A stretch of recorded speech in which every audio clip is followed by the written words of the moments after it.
All right, well, let's go ahead and get started. We appreciate everyone joining us today, and I know we'll have others. We're also going to be featuring this live on Facebook right now. So, gosh, I love today's technology, and so many of us have just been pushing right through. It is nothing that we thought we were going to experience entering into 2020, but here we are. My name's Deborah Lanham, and I'm the president of the Alpharetta Chamber of Commerce. And like you, here we are faced with this global health crisis. I started as the president January 15. So this is not what I had planned for the year, but we are going to, like I said, push through and have a successful year as we start to reopen. So today's conversation is just that, ready, set, open, a smart conversation about recovery. And we have an all-star panel. So let me get started by just introducing our panelists to you, and I'm going to read bios very quickly, but we want you to know that we'll do a follow-up email and we'll have everyone's contact information, the panelists and extended bios, so you'll be able to review at your leisure. First, we have Dave Filipowicz, owner and president at Smoke Jack BBQ Restaurant. Dave, you're my hero because you started in 2004 when there really wasn't a restaurant, craze like we see today in Alpharetta. So much has changed and grown, but Dave has a passion for what he's doing. He came out of the business corporate world and started this restaurant, passionate about what he's doing, and has hung in there. And you really are my hero in terms of restaurant ownership. And here we are today, and we can't wait to hear from you. So thank you for joining us. Also, Liz Hausman, Fulton County Commissioner. Liz is representing District 1, Northeast Fulton, which includes the 4 cities of the east of Georgia 400. And that includes Johns Creek, East Alpharetta, East Roswell, and Sandy Springs. I've known Liz for many years, the 22 years I have lived in the community, and an amazing woman and champion for North Fulton. She was first elected to the commission in 2011. She's brought years of public service experience, including serving on the Fulton County Board of Registrations and Elections, the Board of Education, and the inaugural Johns Creek Council. Since joining the Board of Commissions, she's been named Commissioner Executive Sponsor for Economic Development Policy. She's also involved in public-private partnerships. She's really the one that brought that to the table for discussion and for actual work and championing that cause. She's focusing right now on the development of the comprehensive Fulton transportation overhaul, leading to the passage of our 2016 T-SPLOS and 2017 Transit Master Plan. Amazing to have her with us today, not only on the local level, but also state and even federal level. Liz takes on leadership roles with the National Association of Counties. She's currently serving as the chairman of that organization under the airport subcommittee of the Transportation Steering Committee.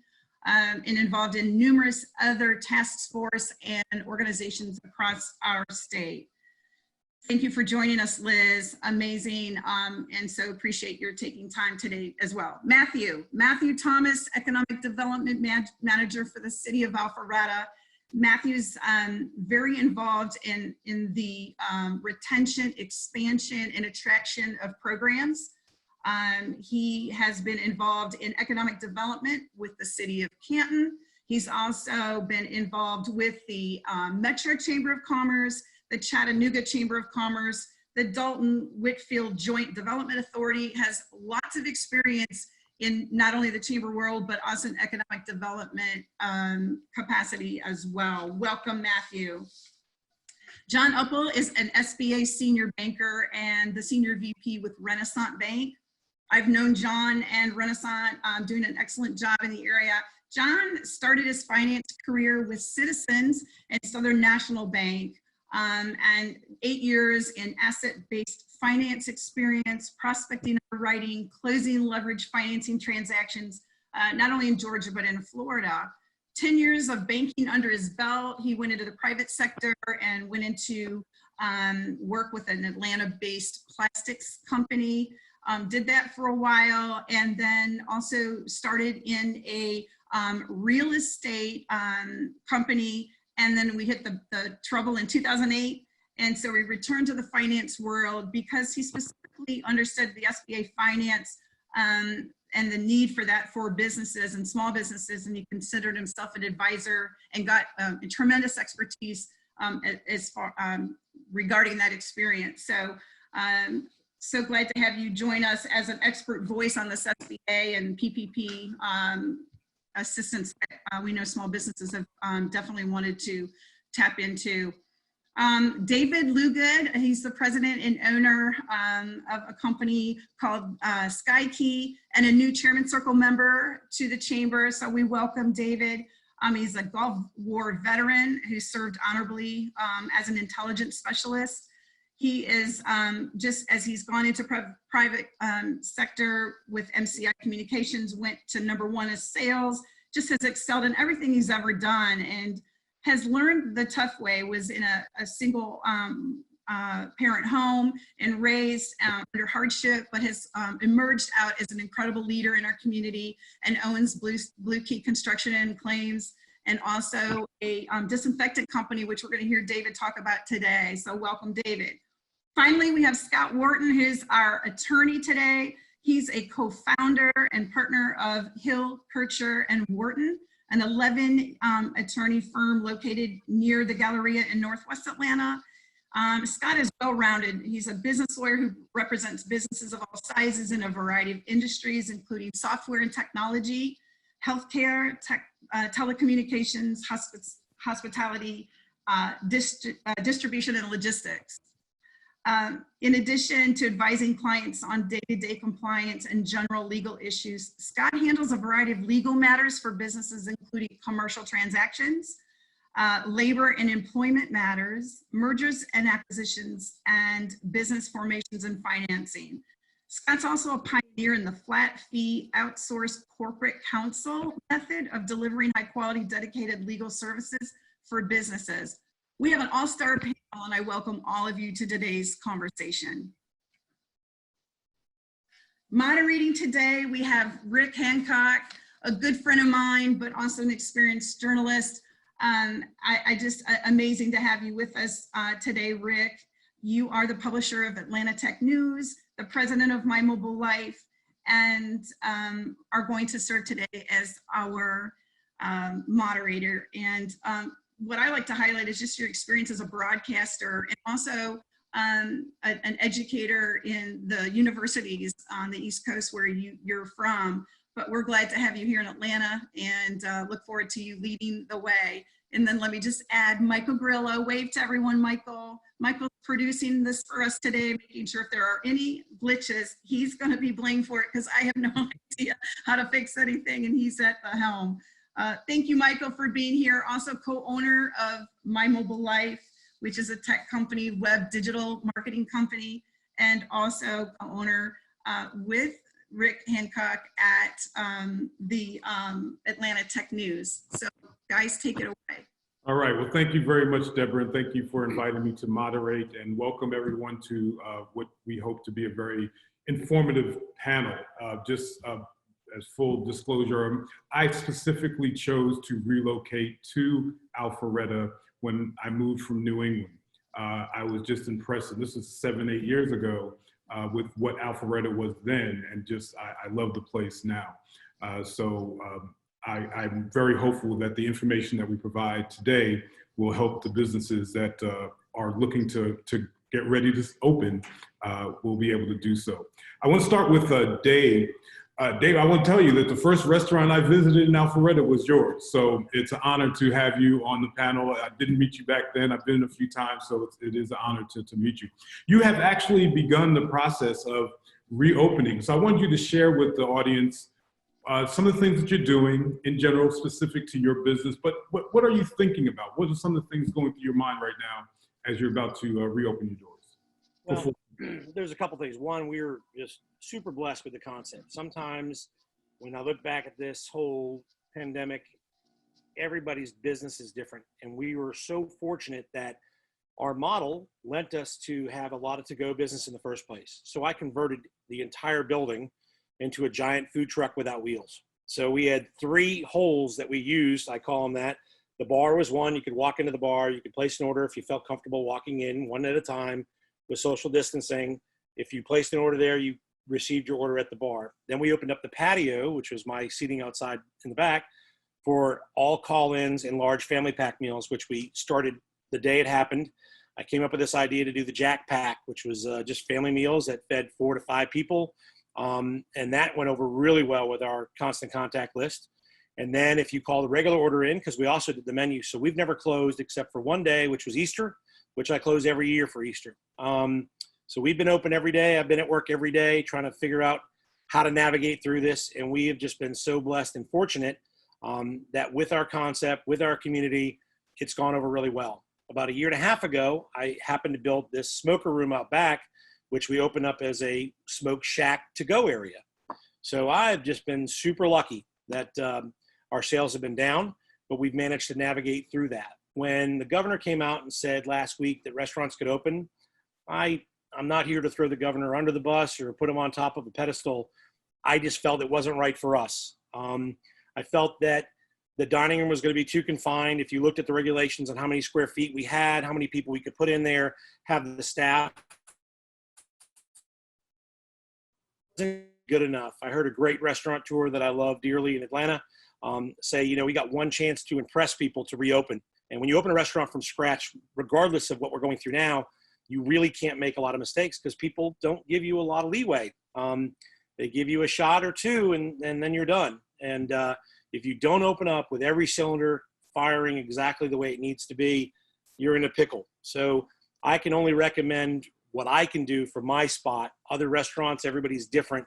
So I took the opportunity. We've been here 16 years. I'll be 17 years this December 27th. And I ripped out the tile the last 2 or 3 days. I got some good blisters on my hand to prove it. And I took the opportunity to renovate the restaurant. So my goal is to open up stronger, better, leaner, meaner. The new Smoke Jack will open up in a couple of weeks. I'm taking my time and I might lose some sales because I'm sure that people really want to get out a little bit. And that transition is going to happen. But I want them to know that when they walk back in my building, that I've made every possible measure to make it safe, clean, not only for my customers, that's important, but my staff too.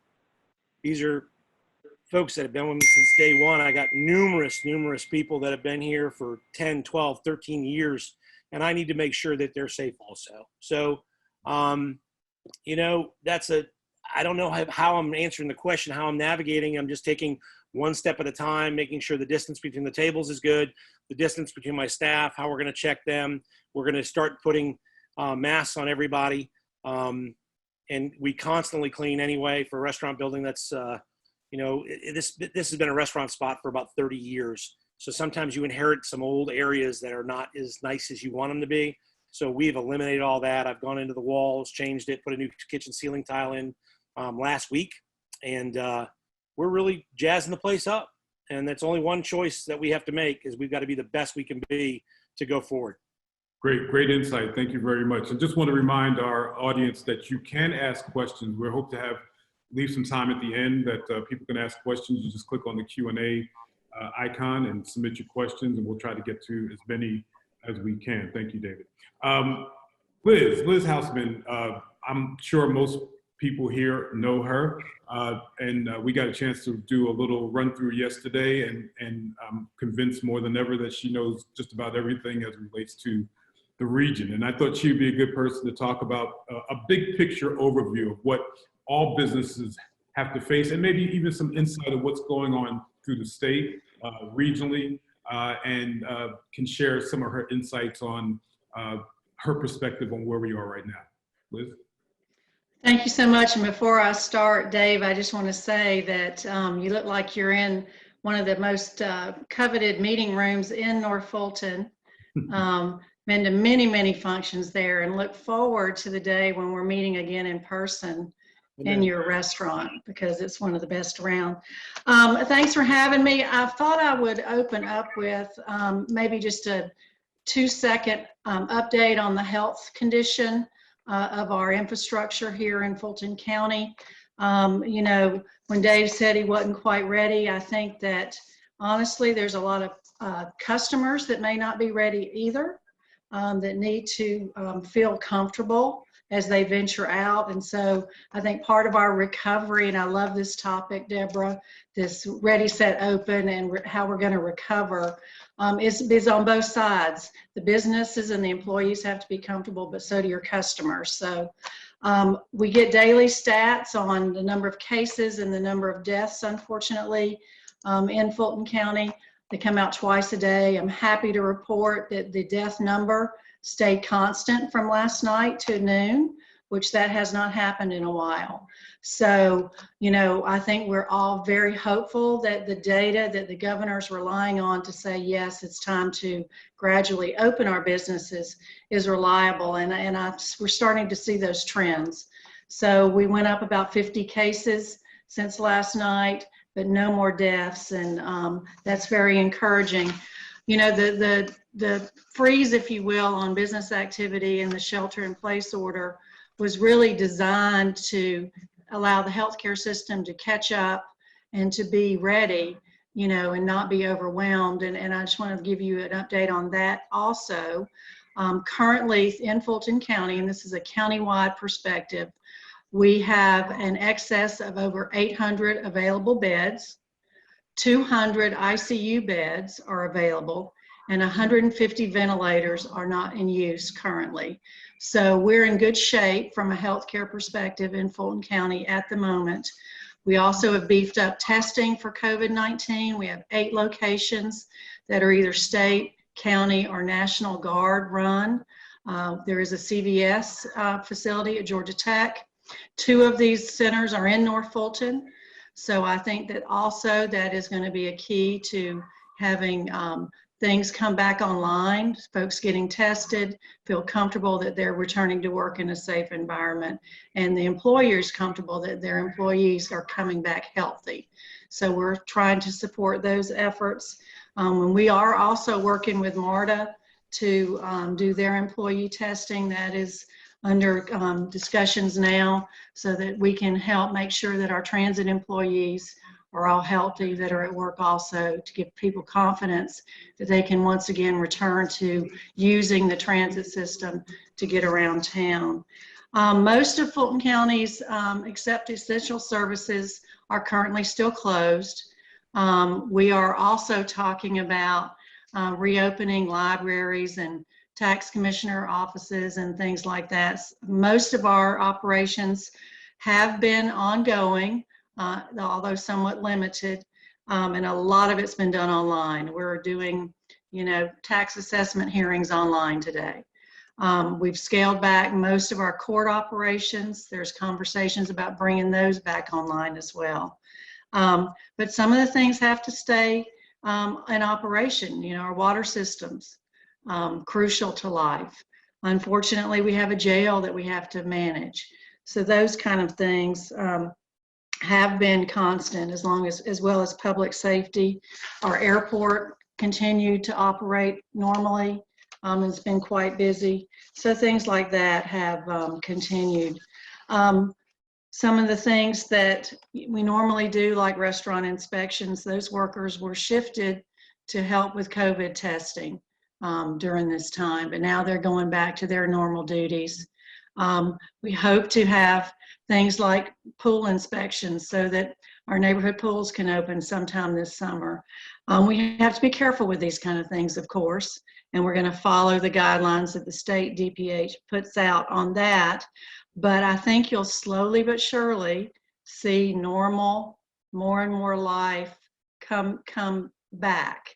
But I think in order to maintain that, we have to continue to exercise what we've all learned over the last few months about no large crowds gathering, the hygiene, just the personal responsibility, wearing a mask. It's not comfortable to wear a mask. I don't think anybody likes it. I did go to a restaurant and saw some of the staff wearing masks. It was hard for them to do their jobs, you could tell. So I think we all have to have patience, and we all have to support each other, and just do the right thing and be careful when you're out there. I do think that some of our library services that people are eager to get back into, you see those opening probably in the June timeframe. But we're working on it, and we've got an election to put on in June. We're encouraging folks to vote by mail. I mean, anything that you can do normal business online helps your business and helps your customers, and that's what we're trying to do. Finally, I just want to let you know that we did supplement locally some small business loan programs. We had about $3 million that we dedicated to that. Most of that money has been expended to this point. I feel like that's been very successful. Fulton County was one of those counties that did qualify for federal funding through this. We got over $100 million. And as we've gone through our expenses, you will see us perhaps increase some of our loan opportunities that we can offer to those that are still trying to maintain their businesses, as well as perhaps help some of the cities in our county that did not qualify, that have expenses. One of the things that we were able to do, and this is what I'll close with, we were able to keep all of our employees on the payroll. And I know a lot of the businesses were not able to do that. We're fortunate that we could.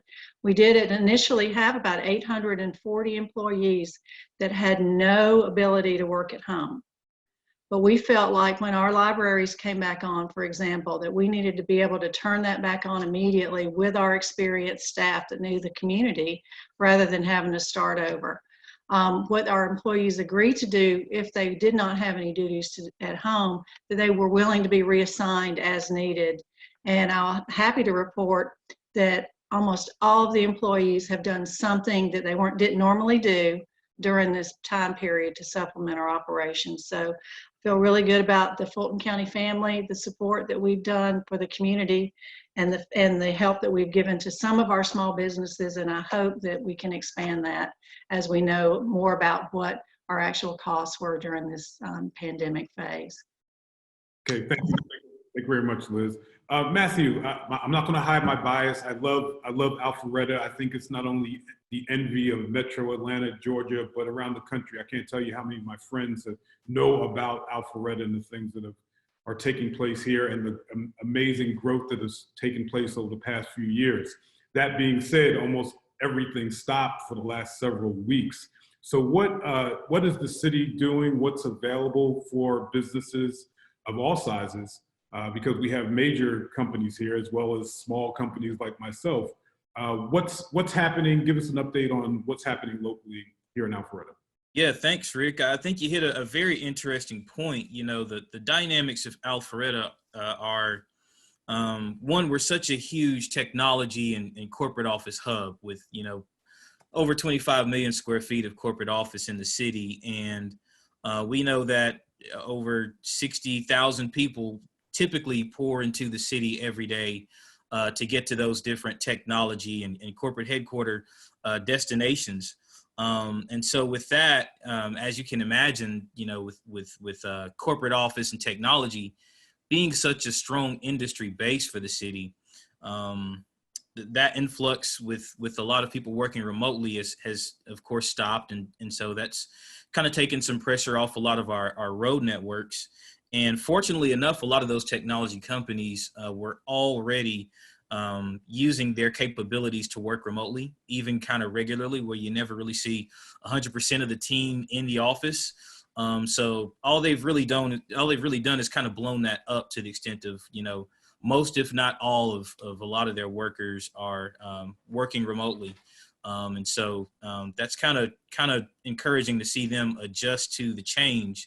What we've really had to pivot here recently is how we provide resources to small businesses. And not that never, there's never been a time where that was not a focus, but especially in a moment like now, where Alpharetta is such a business and lifestyle destination. A lot of the times, especially with, the Fortune 1000 companies and larger companies that have planted a flag in the city, they've got global operations to really help them in a moment like this. But for a lot of our small businesses, they tend to rely on the resources that the city to the extent that we can, are able to inform them of. And so we've really become sort of an information channel to a lot of those small businesses, and really in their time of need, being able to provide them with the most up-to-date information on what that looks like. So it's kind of on two fronts. When I say small businesses, there's the one that is, again, on the technology side, where we've done some business retention Zoom meetings and calls with a lot of our startups to check on their health and also identify any resources that they need. Tech Alpharetta, which is the city's incubator and business technology-led business development component, has really been helpful, kind of leading the charge on identifying those startups and just really setting up some time to pick up the phone or, again, sit in the Zoom chat and letting those folks know that the city is here. We want to understand what your needs are and better be able to respond to, what their issues may be. But then the other is brick and mortar. And I think a lot of the folks here understand that brick and mortar was kind of one of the first groups of industries to really feel the impact of the pandemic. And so one thing we've done is we've really pushed heavily and advocated for restaurants to go to a curbside approach, curbside takeout. You see a lot of that. Our partners at the Alpharetta Convention and Visitors Bureau, they've really done a lot of innovative promotions around things like Takeout Tuesdays, and for a while there, they were putting out new list of who's open each and every day to make sure that the public is informed of who those restaurants are, and so that folks can go and patronize them. The other part of that is, of course, the retail end. And the retailers, and I'm very proud of a lot of our retailers, they've shifted to a lot of course, online purchasing options, where I think for a while there's always been this sort of battle, if you will, between brick and mortar and click and order. But the brick and mortar retailers have adjusted to the needs of their clientele to now have that online shopping option. And so they've incorporated that into their shop, and it's allowed them to stay engaged and stay involved with their customers in a way that I think a lot of them haven't really previously considered that as part of their business model. So right now, we're continuing to get a lot of information and feedback and having a lot of focus group meetings with small business owners on what it takes to really reopen. We're hearing it a lot from the citizen front, the patrons, about questions about when those businesses are reopening. And then, of course, on the businesses, keeping them informed and up to date on the latest and best information out there to help them make the decisions. From the city standpoint, we're always taking a safety first approach. And that means that the messaging is there, that the checking is the checks with things like the CDC and Department of Public Health are all there, so that citizens feel safe about getting back out, interacting with environments downtown, Avalon, North Point, or Windward again.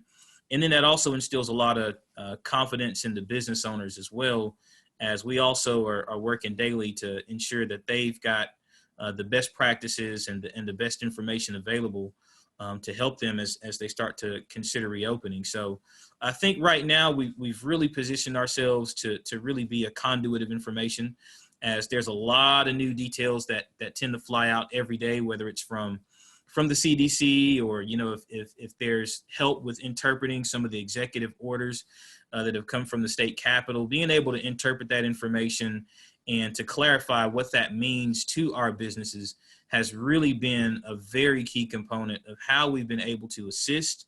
And I think how we'll be able to really connect with them in the future, as there's still a lot of factors at play that are affecting when businesses opening and what that opening necessarily looks like. Okay, great. I just want to remind everybody, if you have questions, put them in the Q&A queue, and we will try to get to as many of them. I see quite a few in there already. So get your questions ready. John, even in the best of times, businesses, small businesses particularly, are always interested in access to capital. But in this day and age, it's a necessary, it's a needed avenue to try to find resources. We've all heard about the PPP, and hopefully you can talk about that. But since you are also connected with the SBA, maybe there's some other resources that businesses can look to try to find some help to keep their doors open until we get through this pandemic. Can you expand upon that? Excuse me. I think you're muted. My phone. Is that good now? Hear me loud and clear? Okay, so appreciate everybody's time, and absolutely the need for capital now is at the utmost of everybody's focus of attention. And we've been ready, set, go, Deborah, for a solid month now. This whole program originated on April 3rd, was about a week after the legislation turned into law. And we actually had the blueprint from the SBA on Saturday morning, the 4th. That's when the rules actually came out. So we started flying the plane and building it. We've had over 5,000 applications for the first round and another probably 5,000 in the second round. And we're getting the capital out as quickly as we can. And typical with the SBA, they change the guidance every couple days just to keep everybody on their toes. But most of our, if not all of our borrowers are being very accommodating, and they understand that we've had to change and retool how we do it, how we do everything from a normal SBA traditional lending standpoint. And we're getting the capital on the streets and in the hands of small business owners as we speak. And it's happening 24/7, literally 24 hours a day, 7 days a week. So round two, we probably got another 3 or 4 or 5 days before the money runs out. And there are rumors that there will be, or there might be round 3, but we just don't know yet. So that's the PPP that everyone's familiar with. The other is the Economic Injury Disaster Loan Program, EIDL, which came out probably 6 weeks ago, and I think it's suspended as of now. They have probably hit their limit. I know the SBA is completely overwhelmed. Unlike the PPP, which is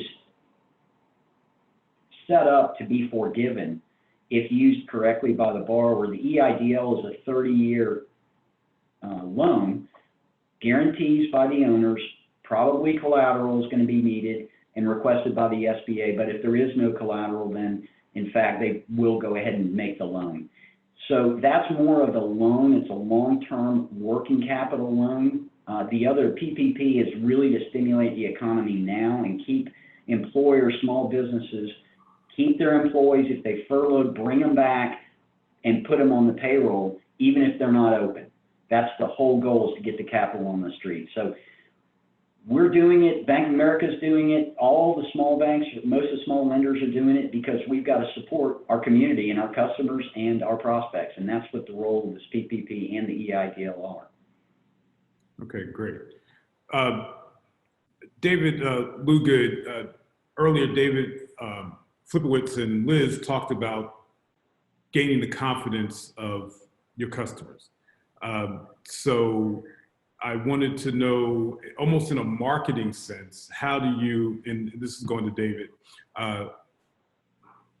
what do businesses have to do to gain the confidence? You can talk about what your company does specifically as one of those options, but in general, what's your sense that what companies have to do to regain the customer's trust? You can't just say we have the best retail products, we have the best menu in town, we have the best this. There are other things now that have to factor into that. You know, one of the big questions that we're getting now from a lot of business owners is it safe to reopen?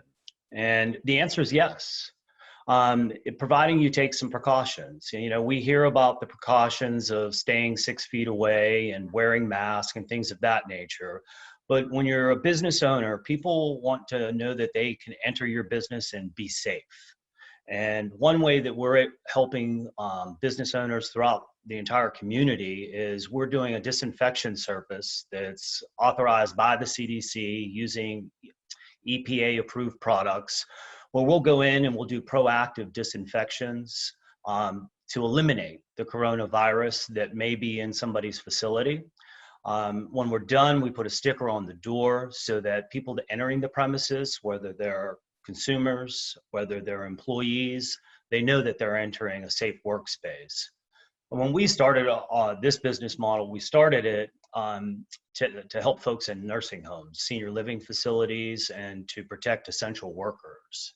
And now that the government has reopened everything, the approach is a little bit different. Now our efforts are designed to help businesses stay open through this. In the unfortunate case where folks do get coronavirus in their facility, our teams are able to respond typically within 24 hours to get them disinfected and back open, so that their financial loss is kept at a minimum. Okay, great, thank you. And Scott, I think we saved you for last, because you can really talk about all the legal aspects of everything that everyone else talked about. What are some of the challenges facing companies as it relates to their employees, their customers, and just general liability that people will be facing as we try to reopen? Yeah, I think what we've seen a lot of so far, the questions are focused on the employment issues in addition to the PPP, which John covered that. But the first questions we got were, whether you can require employees to come to work, whether you can require employees not to come to work, and how to deal with, those issues. And then, related to that, there are the new federal statutes that, for the paid sick leave and for the extended, there's a limit to it, but the paid family medical leave and what that means and how those policies need to be implemented by the HR departments because they're brand new. I think we haven't seen a lot of those questions come up lately. It was, the 2 weeks paid sick leaves limited to individuals who were directly affected by COVID or who have a family member who's directly affected and they have to be home to either quarantine or to take care of a family member. And then the family medical leave, the extended paid family leave is limited to individuals who have to be home because their children are either not able to go to school or to daycare. And I don't know, I haven't heard a lot about that lately. And I think that hasn't, there haven't been a lot of issues come up around that. So other than that, the big question is, how do you get employees to return to work? You're going to have employees who are afraid to, return to work. You're going to have employees who may not have a financial incentive to return to work with the increased unemployment benefits and some of the incentives out there to maybe not return because the money's not necessary. So one question is, can you make your employees come back? And generally speaking, you can. I mean, I'm not saying you should do it. There are probably better approaches, but you can require employees to come to work if you're open and in business and they're healthy. If they're not healthy, they need to stay home, and you can require employees who are symptomatic to stay home. I think one strategy is, most businesses aren't going to need to be fully staffed when they open. So, you can prioritize people who want to get back to work right away, let them come back first. Others who aren't, quite ready to do it or more concerned, maybe stagger out the start dates and let people come back, come back later when you need to be fully staffed. I think the key to bringing people back is going to be to educate, to train your employees on the guidelines, the CDC guidelines, OSHA, the executive orders, and some specific industries have their own requirements that were put out, like the American Dental Association. And you know, and they're all similar, and everybody's very familiar with them, I think, at this point. But the key is going to be to actually sit down and go over the requirements with your employees, especially the requirements the employees have to carry out, where it's on them to, you know, to make sure they're carrying out the sanitizing, and they're enforcing the distancing, and they're, you know, limiting their interaction. So if it's a restaurant, limiting their interaction, and you're open for people to dine in, to limit interaction, to wear masks, etc. I think it's, you know, it's probably a good idea to have employees review, you know, the requirements in writing, and maybe have them sign an acknowledgement that they've read and they understood, you know, the requirements. And that's also going to kind of tie to this general question of, you know, fears about potential legal liability to customers and members of the public. And I think if, you know, the key there is going to be to comply with the guidelines, to be able to document that you complied with the guidelines. And that's where the employees acknowledging that they understand, they've been trained, they've been told what to do, and agreed to comply is going to be helpful potentially. And, you know, when it comes to the public, I think most of the panelists have touched on these things, but it's important to, you know, to intensify cleaning efforts. That's consistent with all the guidelines. You know, the distancing. You know, one thing we haven't talked about is limiting, to the extent it's applicable to your business, limiting employee travel. Most businesses have discontinued all travel that's not necessary. You know, they're going to be signage requirements for retail businesses and restaurants to inform consumers who are symptomatic not to enter, and, you know, some additional posting, hand washing warnings for employees, that sort of thing. But I think the key is if you comply with the requirements and are able to document that you've done it, that's going to limit your possible legal exposure to customers. And obviously the claim everybody's concerned about is somebody comes to your business and they claim they were exposed and infected with COVID.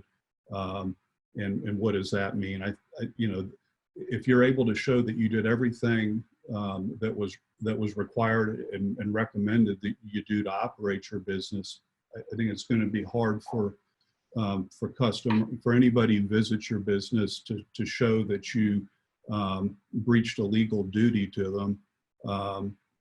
So that's important. You know, I think it's going to be very hard to show causation, and that, you know, to just think about it. If you've done everything you're supposed to do, you don't let sick people come to work. It's going to be very hard for somebody who visits your business to show that they, in fact, you know, were infected at your business. So I don't know, you know, as long as you comply with the guidelines, I think the legal risk is manageable. You know, on the employment side, there's all sorts of questions that come up, and it's probably, we don't have enough time to get into it, but the various questions about, you know, how do you pay employees who are hourly and not working, you know, at the office, and their time needs to be tracked. I mean, that raises some issues. You know, how do you know, the OSHA, there aren't any specific OSHA requirements that relate to COVID, but, you know, you still have an obligation to you know, to maintain a safe workplace. You know, there's for employees who get sick, it's potentially a work, you know, there may be a potential workers' comp claim, which again would be difficult to show, but it's possible that and other than the workers' comp claims for employees, there shouldn't be general tort liability or anything other than a potential workers' comp claim, and then, you know, health insurance claims, because workers' comp's exclusive. You know, and then you have the leave laws I touched on earlier. So, I mean, there's you know, considerations that are unique on the employment side too. And then on the, and I'll try to wrap it up on this. On the reopening issue, that's kind of that's new. We haven't gotten a lot of questions on that yet because most businesses haven't been completely open for a few weeks. And so, you know, the trying to understand the executive orders and the other guidelines and how do you implement them, that's just coming up now because, and I think that's why a lot of businesses aren't ready to open yet, because they need to understand what steps need to be taken and make sure they're prepared to comply for all the reasons I just talked about. So.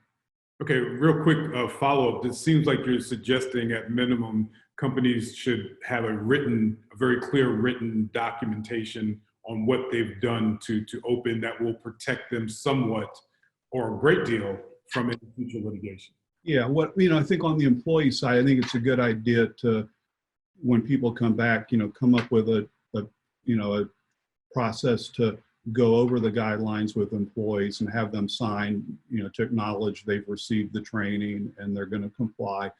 And then I think on the more general side, it's what I was really getting at was maintaining things like maintaining logbooks for the cleaning and disinfecting to document that you've done it, how often you've done it. I mean, anything in the guidelines where you can, keep a record that you've actually done it and the frequency, et cetera, I think would be a very good idea.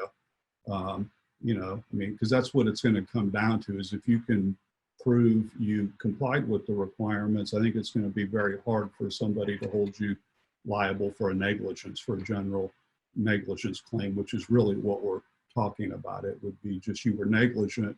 So if you don't follow the guidelines, there may be, it may be a stronger basis for a claim. But if you do, I think that's the best thing you can do is follow the guidelines and document that you've done it. Okay, we're going to get to audience questions in a moment. I wanted to go back to David Lugut for a second. And David, did you have some additional thoughts on this particular theme that we're discussing right now? I do, and Scott, I think he said it best in regards to the proactive approach to disinfecting your spaces. Not only does it protect your employees and your staff, but it certainly protects you against possible liabilities down the road. There's another topic I wanted to touch on briefly that a lot of business owners, including myself, were very interested in, and that's business interruption insurance. A lot of folks right now are being told by their insurance companies that they don't have coverage for the coronavirus issue. And by telling them that, they're actually correct. There is 99% of all businesses don't have virus protection. But what they're not telling folks in most cases is the fact that due to the civil authority actions that have taken place, whether it's local, state, or federal government, where businesses were forced to shut down, we're finding about 70% of the businesses whose policies that we're reviewing actually have coverage for this.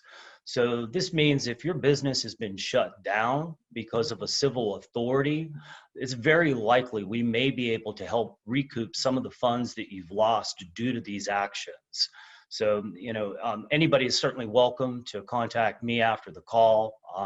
We'll gladly review their policy at no cost. And, if we can help our community, that's what we're here for. Great, thank you. Matthew and Liz, I wanted to ask you a quick question. A couple of questions have come in that relates to the enforcement of guidelines. How will that take place and how aggressive will the local governments be in monitoring the guidelines that businesses will have to adhere to in the coming days? Oh, Commissioner? Go ahead.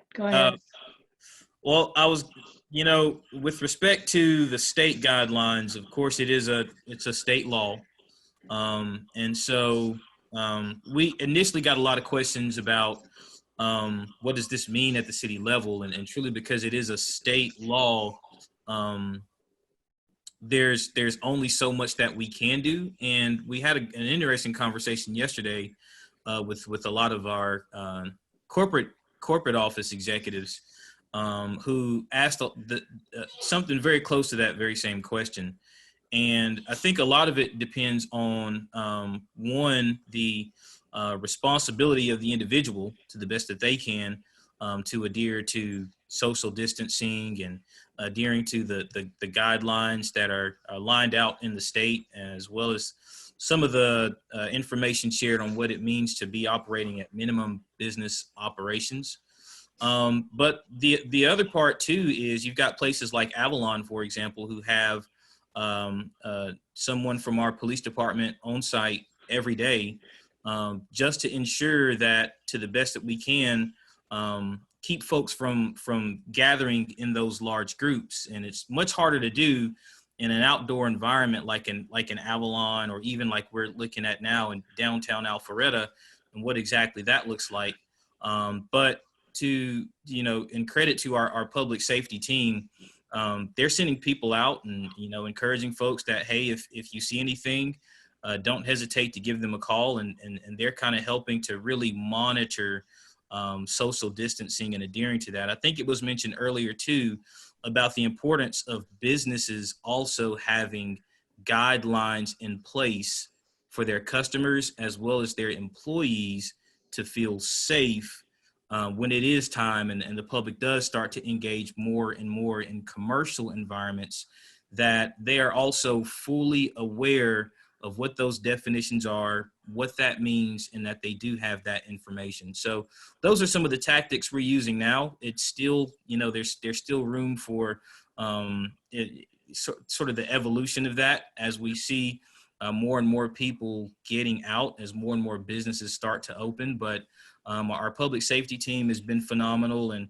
our business owners have also been very proactive about asking those questions, about implementing those guidelines. And I think it takes a real sort of neighborhood watch community approach to making sure that we're all keeping ourselves and our neighbors safe.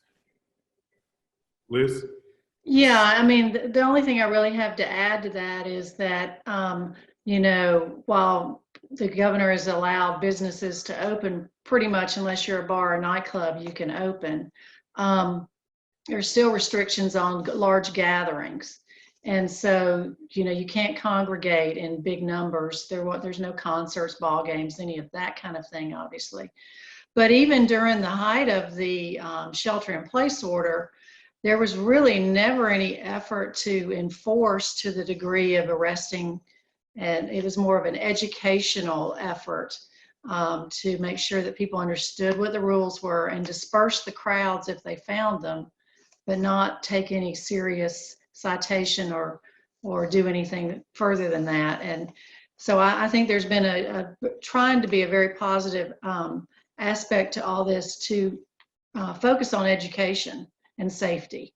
And I see that continuing, and I agree with Matthew's comments that the public safety officials have been very mindful of that, not to make a bad situation worse, but to try and help people. But I think that, most of the rules are technically relaxed. There's still recommendations, strong recommendations in place, guidelines for certain businesses that have to be followed. So, the health inspectors in Fulton County, for example, will be paying attention to that kind of thing and trying to educate people and how to properly conduct themselves in a safe manner as they run their businesses. And Matthew, there was another question. I think we'll go to you. Is current development underway in Alpharetta? How has that been impacted? And people want to know about all the great events, especially as the weather's getting warmer. What are the plans for the many events that happen around Alpharetta? Yeah, glad to answer. Construction is continuing. I was actually riding through downtown earlier this morning, and there's a new hotel going up on Milton Avenue. Construction for that is still underway. During the pandemic and sort of even at the height of some of the numbers, we were still doing inspections. So a lot of commercial projects that were already underway, those just continued. We recently had a new hotel announced, I think the AC Hotel, as part of the Northwinds Office Park development. Just another exciting new project coming to the city. There were some recent renovations done to an existing office along Windward Parkway. I think that Lincoln Property Company did to sort of improve the interior of that development. So a lot of the commercial development is still continuing, and we've continued to issue permits. We've continued to send out inspectors to the various sites, and all that's been wonderful because, you know, even in the midst of a lot of businesses having to pause their operations, there's still some economic activity happening. You know, commercial developers are still, you know, those developments are still ongoing. You know, they're still on timetables, and with less traffic on the roads, it's kind of allowed them to really facilitate a lot more of that construction than they, you know, otherwise would in more vehicle heavy areas. So we're very excited about that. That's some really good news.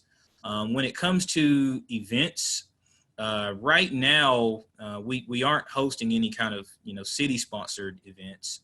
And as far as what that looks like into the fall, a lot of that really is determined on kind of, you know, what we're seeing now, and we're very closely following guidelines from the CDC and the Georgia Department of Public Health, and also kind of, you know, staying engaged with a lot of our business owners and a lot of our citizens on what exactly those events look like. I think, you know, at some point, we're hopeful that the signature events we've had in Alpharetta for a very long time, such as the Taste of Alpharetta and so many others, that we'll start to see those again. But we had a conversation yesterday about, you know, questions about reopening things like the farmers market and some of the reservations around that. And in this current environment, it's really just, it's tough to monitor going back to how we sort of watch how people gather. So on the event side, I think it's still more of a wait and see approach as people feel safer, as the environment starts to get safer again for folks to engage, gather, and have fun and enjoy the city.